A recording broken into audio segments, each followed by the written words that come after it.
Hello and welcome. This will be a recording on a read-along of a book that I read when I was younger, and I used to buy in these little bookshops they have set up at the schools that I go to. And today's book is the first of a four-part series called The Dragons of Deltora. The part 1 book, Dragon's Nest. And this is by Scholastic, and Emily Rada is the author. Very good fantasy book. I don't know if they have much for a website anymore, sadly, but all rights and claims belong to them. But further ado, I will be doing a sort of read-along of this book, and I might even change up my voice to keep the book even pace and give it more of a narrative feel. So, without further ado, The Dragons of Deltora, Dragon's Nest. And with the start, we have a 4-piece map to where they adventure onwards to Dragon's Nest to collect. On the back, an ancient curse, 7 mysterious dragons, a race against time. Everybody in Deltora thinks the dragons have disappeared, but the young King Leaf knows this isn't true, and that the time has come to find them. The evil Shadow Lord has poisoned the land with the 4 vile creations of sorcery, buried with such stealth that only the bravest of heroes will find them. Leaf and his companions, Barda and Jasmine, must struggle to reveal the origins of the sorcery and destroy them. Their only clue is the fragment of the ancient map. And there, only hope of help lies. With 7 unlikely allies, the last of Deltora's dragons. And here's the silly little rhyme they have at the beginning. Sisters 4 with poison breath bring to the land a long, slow death.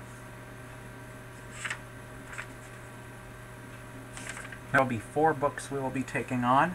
The second one in the series, but we will be with this one, Shadowgate. Third, Isle of the Dead. And finally the 4th, Sister of the South. So they're trying to find these 4 sisters and destroy them.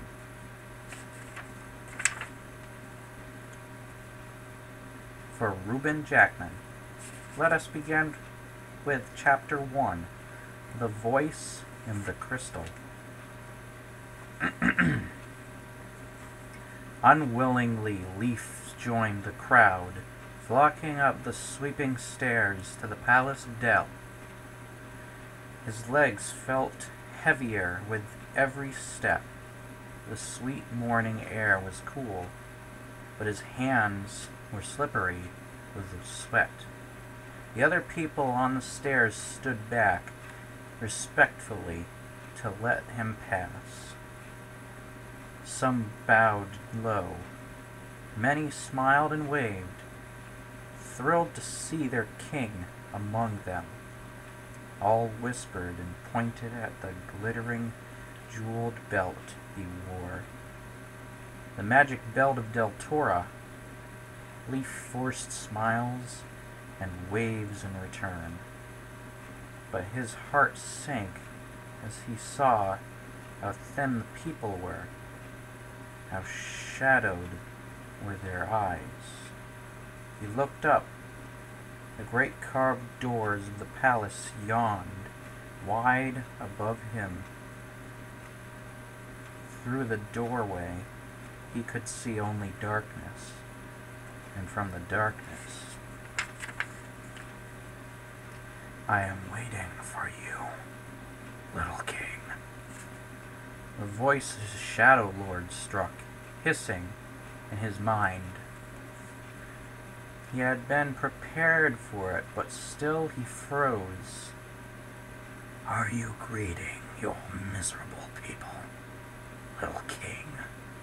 The jeering voice whispered, "Fools! They look at you and think King Leaf and his brave companions, Varda and Jasmine, rid Deltora of the Shadow Lord's tyranny and drove him back to the Shadowlands. King Leaf rescued prisoners the enemy was keeping in slavery and returned them to their homes. Now surely King Leaf can make us live happily ever after." The voice trailed away in mocking laughter. Leaf gritted his teeth and kept climbing. He could not let the voice drive him away, back to the blacksmith's forge that was once again his home. Tonight it would be a full moon, and that meant that today was the day of the monthly public meeting. People had come from far and wide to speak to their king. He could not disappoint them. At the top of the stairs, he looked back at it as if to catch one last glimpse of the morning before the cold shadows of the palace closed around him. A black bird was swooping down towards him from the pale blue sky. It was holding something in its claws. Cree, Leaf thought. This spirit's lifting. Cree bringing me word from Jasmine. Perhaps Jasmine has decided to leave Mother and Doom in the west and return to Dell sooner than expected. Perhaps she is here now. Eagerly he looked toward the road, but he could see no familiar black-haired figure among the people streaming towards the palace. And as the bird plunged downward, he realized that it was not Cree at all. He stood motionless, watching it. The bird wheeled above him, its yellow eye marking his position. Then a tiny package dropped at the feet with a muffled clang. He picked up the package and raised his hand. The bird gave a harsh cry and soared away towards the northwest. The people on the stairs eyed the package nervously. Jasmine had begun training messenger birds not long ago, so they were still an uncommon sight in Dell. And black birds had not always meant well in the days of the Shadow Lord. "It is just a message from Dread Mountain," Leaf called, as casually as he could. He pulled off the package's outer covering and showed the note wrapped tightly around an arrowhead and tied it in place with twine.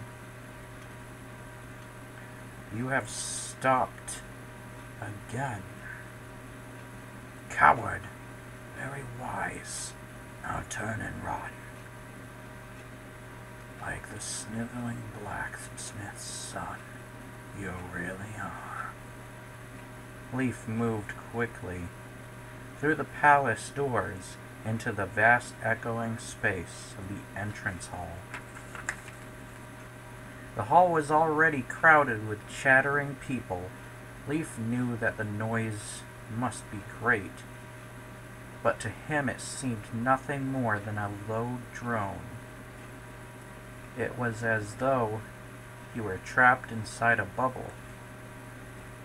Every sound outside the bubble was muffled only the evil whisper inside.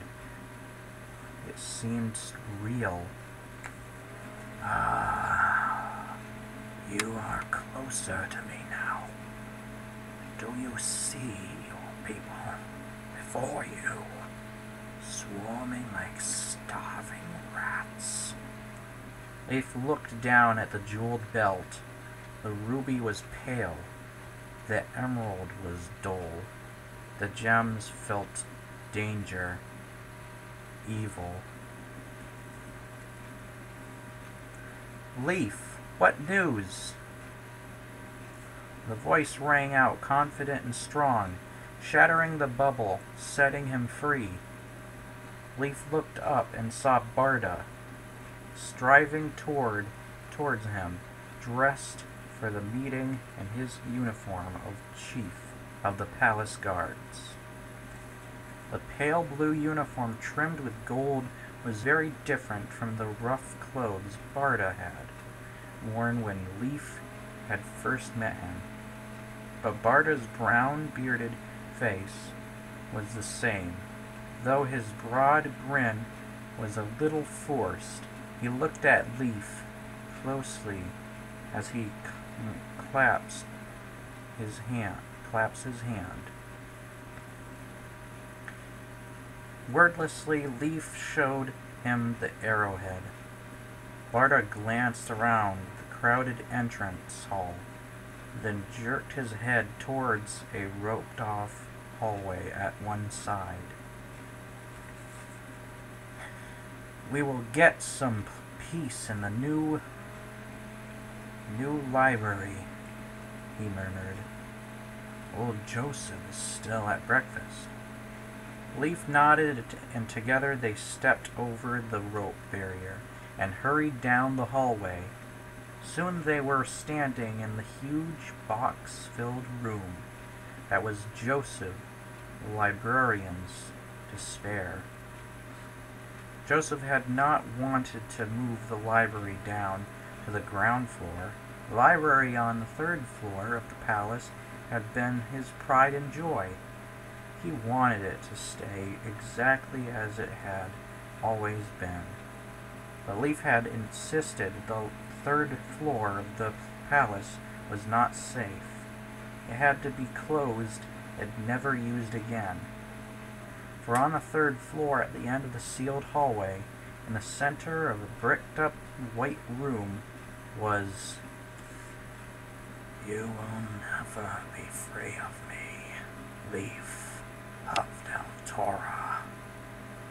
Whenever I wish, I can speak to you and to others when I am ready. I look forward to playing with those weaker, flabbier minds. They bend and break so easily. So easily. Leif felt Barda's hand grip his shoulder. Do you hear that? Hear him too? Leif asked dully.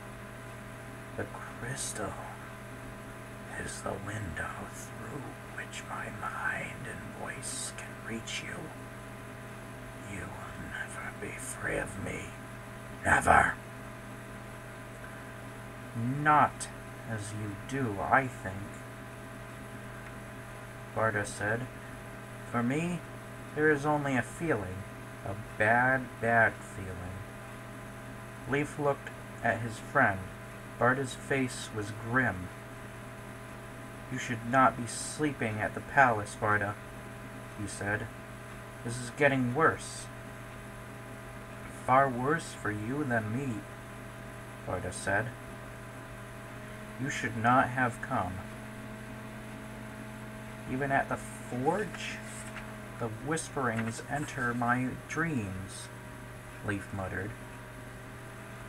And in any case, the palace is the only place big enough for the monthly meeting. Then stop the meetings for a time, Barda said, until we can build. No, Leif broke in. that is what he wants, Sparta. He is trying to make me break faith with the people. Things are bad enough as it is. I should not be holding these meetings only in Del, leaving all the traveling to the Mother and Doom. But I cannot take the belt away. Leave Del unprotected from that thing upstairs?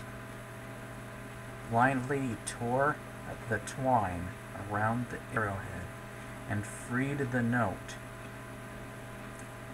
As he smoothed the paper out, Sparta gave a snort of disgust. Why does the old fool write in code? Sparta exploded. We are supposed to be living in a time of peace. The dread gnomes have always been suspicious folk, Leaf said. Perhaps the young ones will change in time, but old ones, like Faglin, never will. He shrugged. In any case, this code is as simple as can be, only intended to baffle the quick glances of strangers. See? Faglin has just written out his message, putting all the letters into groups of 4 with no full stops. Sparta snatched the note, cursed under his breath, because he had not seen the trick at once. Then haltingly began to read the message aloud. Greetings, Leaf of Deltora. This is the report of Faglin of the Dread Gnomes. As there is it shows just 4 random letters written out in each section and set up as a sort of riddle. Hard to read out if you want it read. But at the very end it says, "Your respectful servant, Faglin." And it's just a bunch of rambling, but it gets solved later on. I grieve to tell you that the new crop on which we pinned our hopes has been disappointing. The vines were sickly from the first, and only 6 baskets of small, sour fruit resulted from all our care. The yam harvest was also very bad, many of the yams having rotted in the ground. Hunting is poor.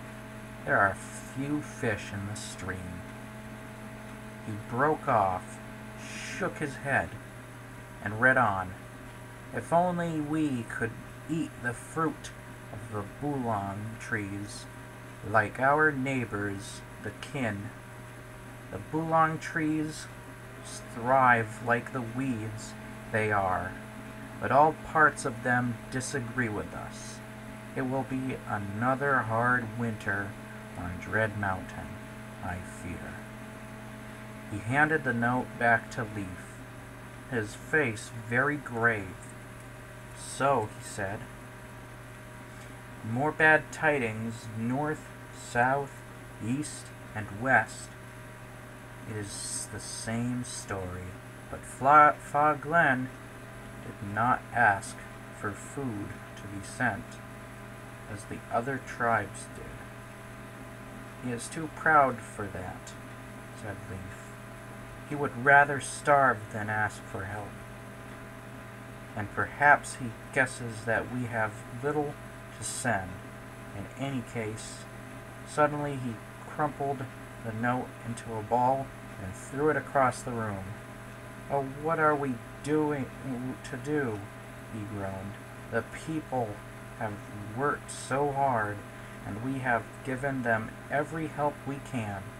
But it seems that nothing thrives in Deltora except weeds and thorns. It is as if the land is poisoned or cursed," said a quivering voice behind him. Alright, thank you very much for that reading. That was chapter 1. And that chapter is The Voice in the Crystal. And that's exactly what he's talking about, is sitting up on the 3rd floor, a crystal that holds the Shadow Lord's voice.